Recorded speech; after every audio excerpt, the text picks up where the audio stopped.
we have already seen very strong positive signals coming from Washington in the direction of the region, in the direction of Egypt, not only on the political side, but also on the economic side. I think in my file of trade and economy and investment, we are opening a new page with the United States. The United States is continuing to be the #1 trading partner with Egypt and the region.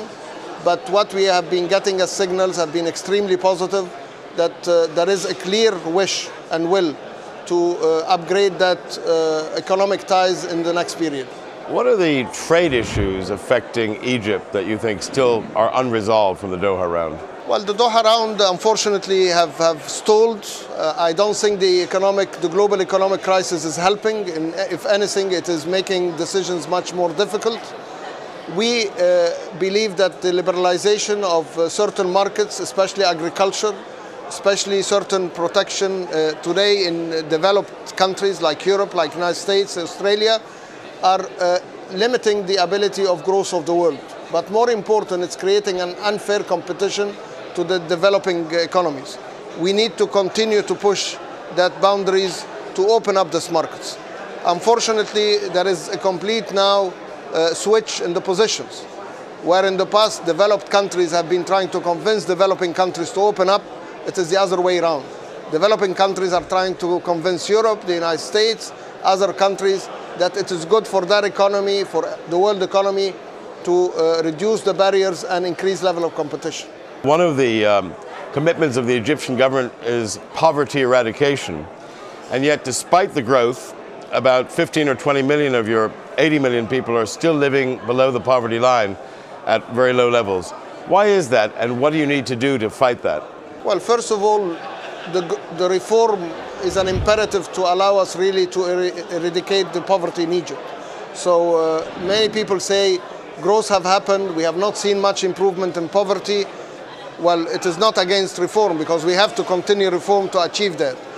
What we are doing in Egypt today is that we are putting policies that are targeting certain geographical areas, certain segments of the community, to ensure that the benefits of the reform are more relevant to these people in the medium term, in the area of services, in the area of job opportunities, in the area of upgrading of quality of life, but it will take time.